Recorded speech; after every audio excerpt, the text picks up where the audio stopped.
Okay. Okay, so here is a modification slash hack I made of Sonic 3.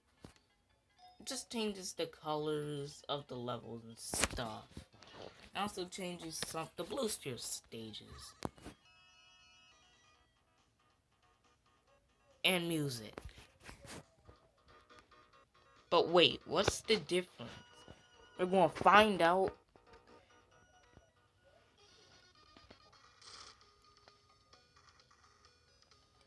We're gonna find out on.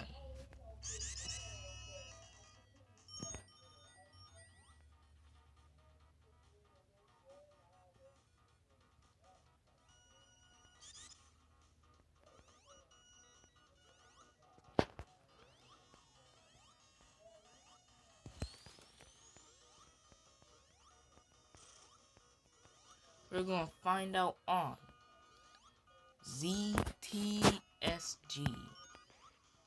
Okay, so you may be saying, what is the difference between a fan game, a hack, a bootleg, and an actual official game?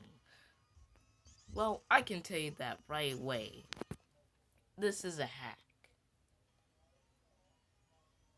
It's clearly a hack. Like, look at this.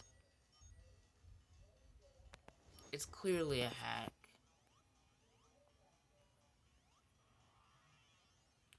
It's so clear. Like, it's clearly a hack. But, what is a bootleg? No, it's a ROM hack. What a ROM hack is that you have to download a whole separate file. You have to download a whole separate file, which contains the entire modified game. May be a little weird, but that's just the thing, you know?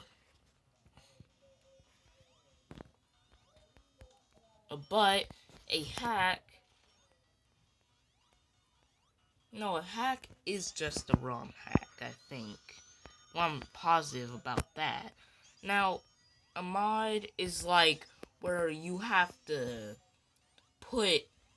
A mod is like where you actually have to put files in the game, in your unmodified game, that actually tell it that those files should tell it to display this or do this. I didn't put any files in this. Like the way it works is they just have the unofficial game. Let's say like Sonic Mania. Sonic Mania. You download a mod, it doesn't contain the entire game on it. Especially of how big the game is in file size. So, you may be saying like, what? Like, you'll just have to follow the instructions. Like, then you'll just load up the mod by putting the files that were modified and replacing the old ones with the modified ones. That's how it works. I really need to explain this more.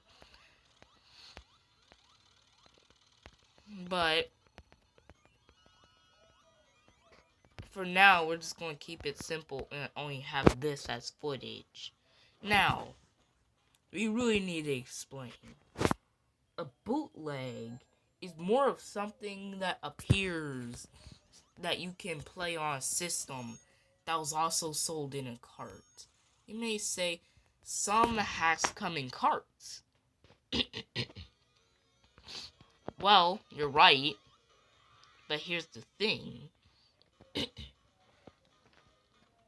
Those carts. Now bootlegs are usually by actual companies. I'm not joking. Like by like weird, very awkward, or obscure companies. Which makes more sense. Like that's the thing. It just makes more sense. Like that's all I can really say. That's the thing though. Like the way that's just how it works. Now, what is a fan game? A fan game is an entirely own game. Even if it requires files from another game entirely, it's still its own game. Okay? It's its own game. It's its own game. That's one thing I need to mention. It's its own game. Now, take something like a fan game like Sonic 3 Air. Sonic 3 Air is something like actually I'm going to show it. I need to pause the recording here, but I'm going to show it in just a little bit. Okay, I got Sonic 3 Air working. Okay, so this is Sonic 3 Air. This is a fan game, not a hack. It requires files in order to run. But if you see this, it's Sonic 3 Air. And no, it doesn't come with stuff unlocked right away. But this is Sonic 3 Air.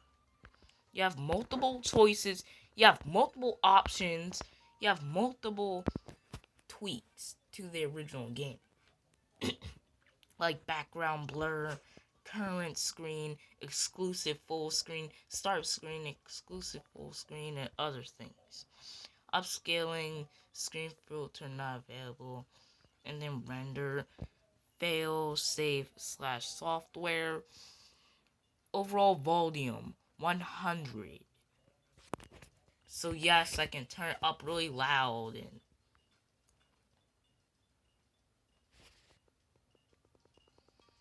I'm going to lower the volume so you can hear it. Okay? So this is a fan game. This is the difference between a fan game and a hack.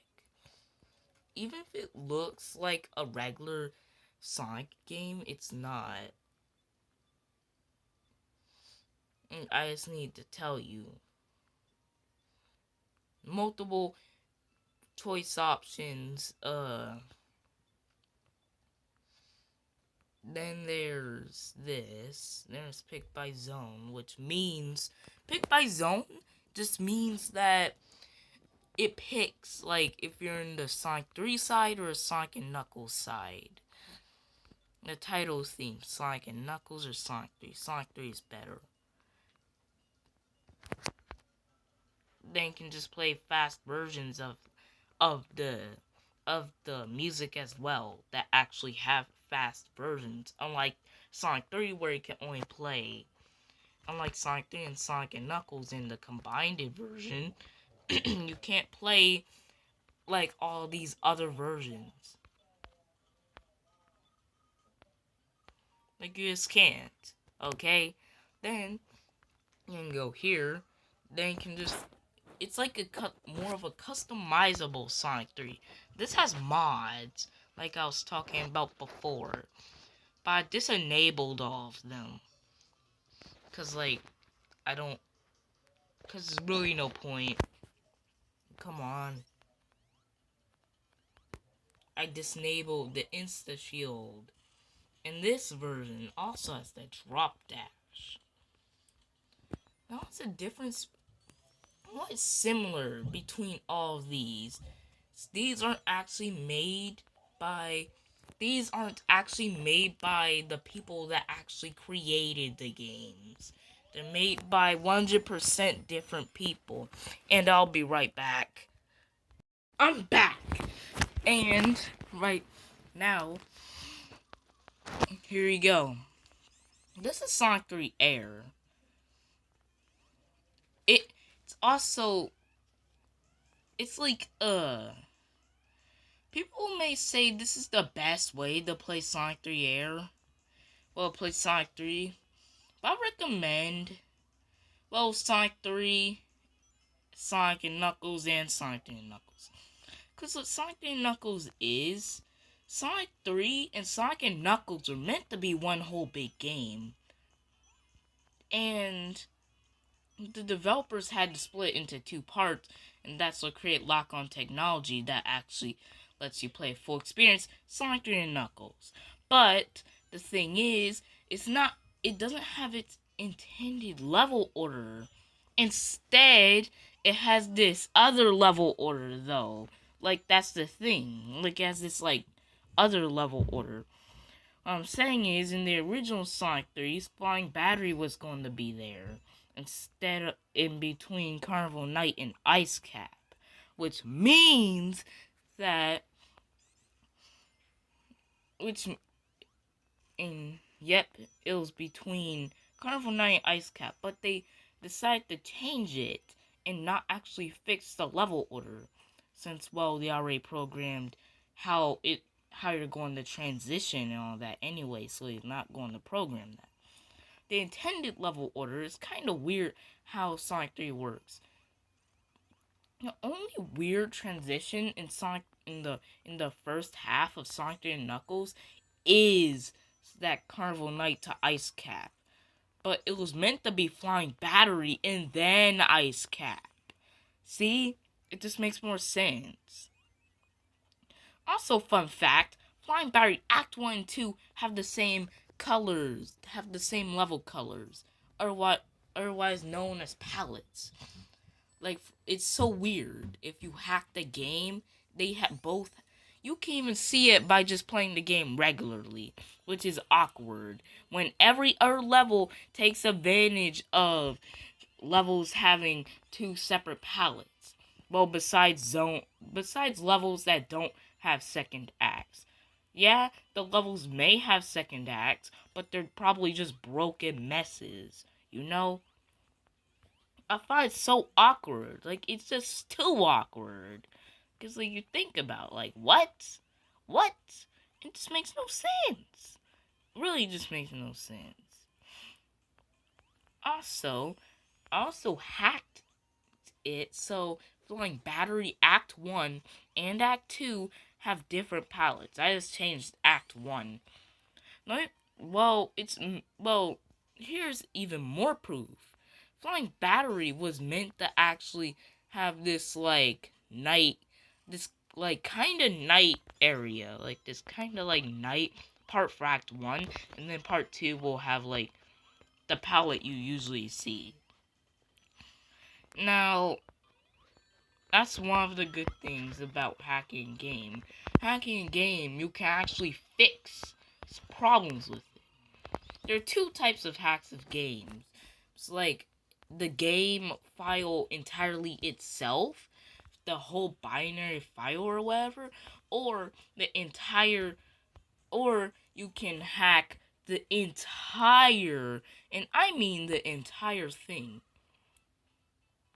Now, what I mean by hack, but what I mean by hack the entire thing is that you can hack like some of it, like you can hack like the actual game file, just the one big giant game file that contains all the data. But the problem with that, it's actually harder to edit. So, what would you do? Well, you may say, just go with it. Can't do anything else with it. Or expand it. Well, if you try to expand the file like that, it'll just break. It just won't really work. Because then, like, some things get changed, even though they're not actually that clear. Even though you don't really see them change at all, they change, and it's just a pain in the butt, so it's like... So if you want to add new stuff, or even fix things to a game, you can disassemble a game. Which you can't really do it. Now, the way you disassemble a game, you're not really actually disassembling it. Instead, what you're actually doing is just like you write, okay, usually they're in this programming language, which, yes, there are lots of languages to programming. One of them is called ASM. Well, or just assembly. Now, what it is that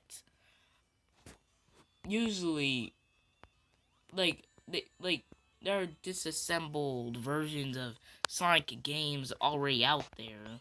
like of Sonic 1, 2, and 3. And that's how that's how people usually do cool things with it that will be way harder to do with the actual main game file, since you can't really expand it. Like if you're trying to put something in between something, you can't do that because there'll always be something underneath it.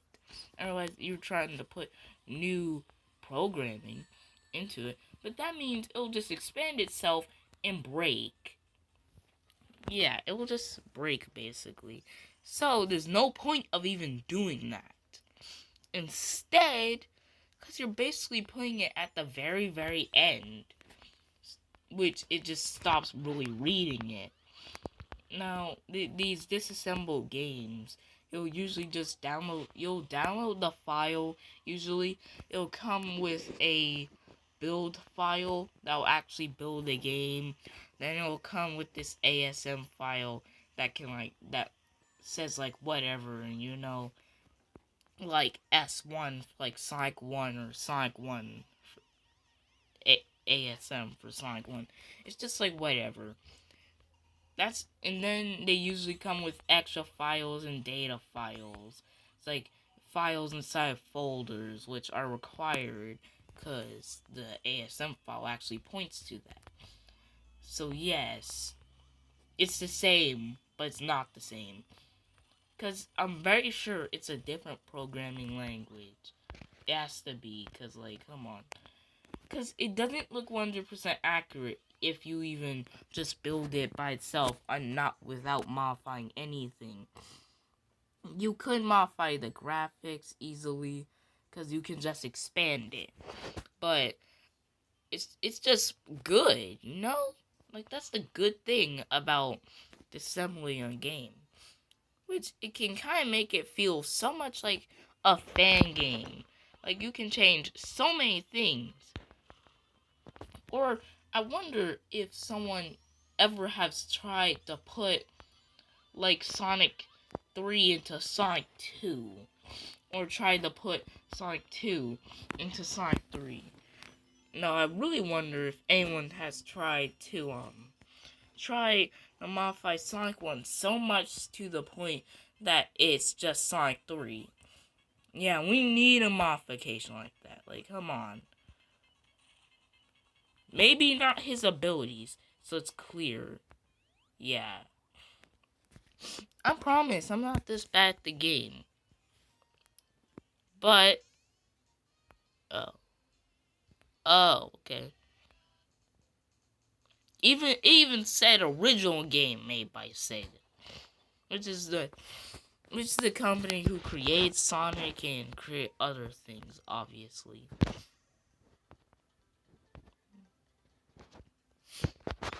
No, it's just this is a fan game. Now this assemble game, you can do I say way more things than a fan game. A fan game always, no matter what, requires a computer to make it. A computer. Why a computer out of everything? Like, come on, like a computer to make a game? Oh yeah, what's the point of that? Oh, you can basically, you can disassemble a game on Android, but it's like, in order to actually modify it, you have to use the app I'm using right now, which is of course only really meant for games. Don't suspect to be doing any crazy things you do in your everyday life on this. This app can actually open files and stuff. Like the files I mentioned, like that build file. And if something goes wrong, it'll tell you in this black box. Like this black command prompt looking like box. And it'll just tell you things, and if it just has an error or it says you can't do that, well, you just can't do it. Like that's just how it works. Like it's just logic. Like that's just one thing. You can also just see all the changes It's like right now, like I'm good at this game. And even lets you use the Sonic 3 prototype. Now we have to explain a prototype now, just because I mentioned it. No, let's go to bootleg first. A bootleg is something like Samari. You probably heard of it before, but I doubt you have if you never ever played a video game once. Uh, which you probably all have at least like once or twice or 3 times. Like basically almost everyone has. Especially back in the day where the only thing you can do was just go outside and you couldn't even just relax. You'll have to always suffer through the pain of you suffering the consequence of you running too much, and then you get extremely tired. Like, come on. It still happens today, but like, it's just logic. Like, that's how it all works. It's just how it works. Oh, I should have did the other way. Yeah. Like Sonic 3, like fan games can just expand games. It's like, but fan games also take even more time to create. Especially something like this. If you're trying to make it accurate, but also not, like it takes forever in order to do such a thing. And like, what's the point when, like, of playing on a computer, playing this special version of this game on your computer when you can literally just play it on your phone and it just works just as well, and you can hook up a controller to it. Like, what's in the point? Like, come on. Like, I'll never understand. A bootleg is something like Samari and just some other random games that usually appear on those random, like that, on those random systems that claim they have billions of games on there, but they really just copy and paste some games. They don't have all those games. If it says 100 games at least, I can believe that. But if it says like flipping like 200 or something, you can't believe that because they're just going to copy like their games. Like they're just going to copy your games like a bazillion times. Especially when they say they have 9,099,888 or whatever games. Like that is too much. You can't implement that many games with a low effort. Like, come on. At least they had enough effort to actually create the hardware. Like, that's the most shocking thing. Like, it's just so funny. Like, and then, like, there are also videos about it. People scroll down. People don't scroll all the way down.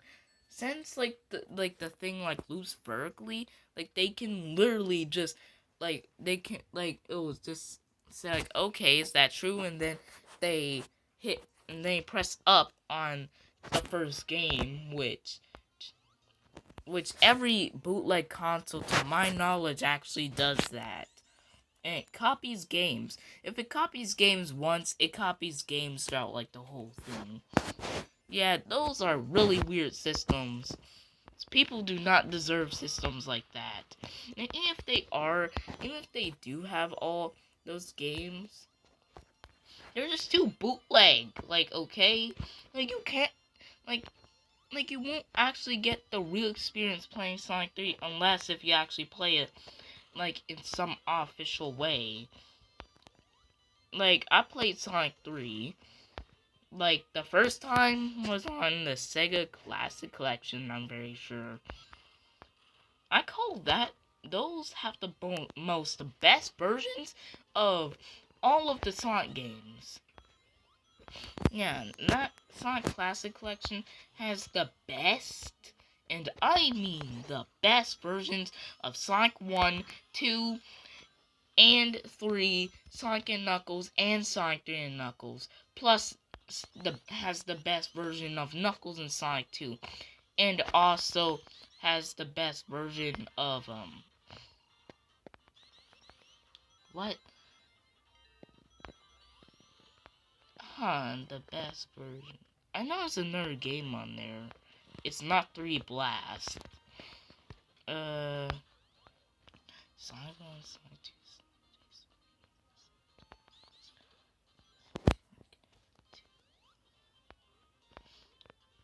Yeah, I think that's it.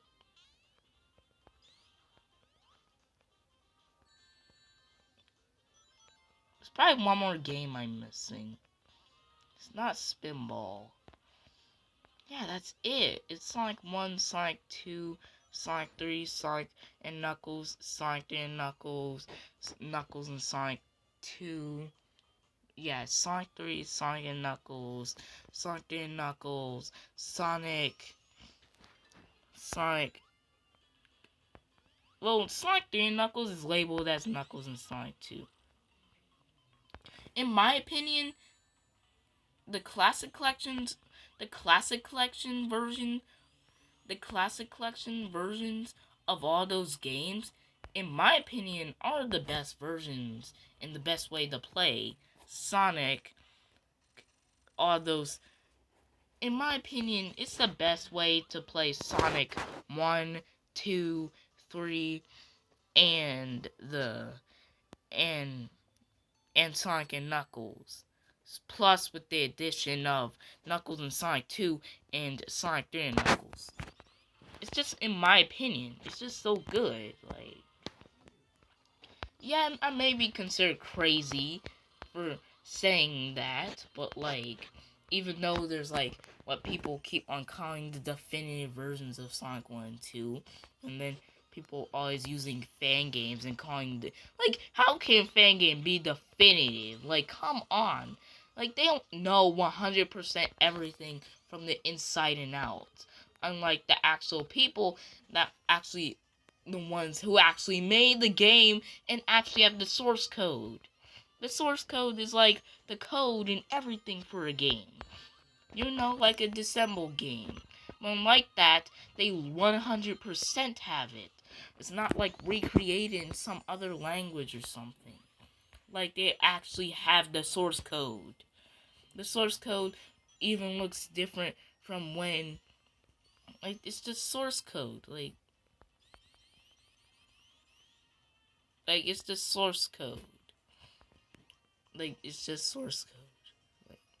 Like they actually have the code. Like you can't just ask a game company and just suspect them to give you that code. Like, you can't suspect that. Never. Also, there's a glitch in Sonic 3 where you can like jump like in that like weird like half pipe weird thing, whatever, and then like if you jump in the proper time, you can actually fall through it, and then you'll go into this like weird like vertical loop back thing. Now onto a prototype. A prototype is something is an early version of a game. You may say, what can be really that unique about a prototype? No, it's unique because, well, it's the early version of the game. Now, these are like released. There are lots of Sonic prototypes. Well, many for Sonic 2. But like the more they keep on being found, I'm starting to keep on thinking that like they're fake. Cause like you can't obtain. It'll take way, and I mean way longer to obtain a prototype of Sonic 1. Yeah. I'm assuming you hacked it. Cause like it just feels that way. It just really feels that way. Like, come on. Like you ain't fooling me. Like, no. You ain't fooling me. Especially that one Super Mario 64 leak thing about Luigi actually being real in the game. He is not even in the game. Even if he had programming, he did not even exist. And that happened like 5 months ago, like 10 months ago or something. And it got me triggered. Like, I'm like, ugh. Like, come on. It's clearly fake. Many people have made hacks of Luigi even in Super Mario 64. So, you know what? Who even cares anymore? If you call it real, I don't have to believe you. Like, come on. Because we still need proof. Like, there is not ever usually 100% proof. You can't really fully 100% prove this. Because it'll be very hard to actually do that. Really hard. And look, I'm going to drown. Well, whatever. Prototype is the early version of a game. It'll take way longer to find, like, at least, like, 2 or 5 prototypes of one game. Like, come on. I bet. Okay, I bet. I may be considered insane, but I want to bet. Not $1,000,000, but I want to bet all of my money just for that. Like, come on. Can you really blame me? And how come no one else finds the game? Like, there's always just one person finding these games. These prototype Sonic games randomly. Which even keeps on making me believe that they're fake. Because, like, come on. There should be more than one person just finding these games. And then, like, why even why would someone ever accept, like, $1,000,000 or something versus a flipping prototype of a game they found and they sold it to another person, and then they basically get the credit for actually getting the game and putting it online so you can actually play it. They shouldn't get the credit. The one who literally found it should get more credit. Because, like, come on, they found it. They found it. They picked it up with their bare hands. Like, come on. You can't do that. It just feels wrong. Like, come on. Like, you just can't. Like, I actually wonder why would even a person accept $1,000,000 versus a prototype. Like, what? $1,000,000,000 versus a prototype? I'll pick the prototype, cause, like, no. Like, does someone really need this? No. Does someone really need to play this? No, because it needs to be kept secret. So, it just needs to. Like, it's mine. I picked it up with our bare hands. We found it. Like, okay? We found it. We found it with our bare hands, okay? This video is getting way too long. But anyway, that wraps up for this video. Thank you everyone for watching. And bye.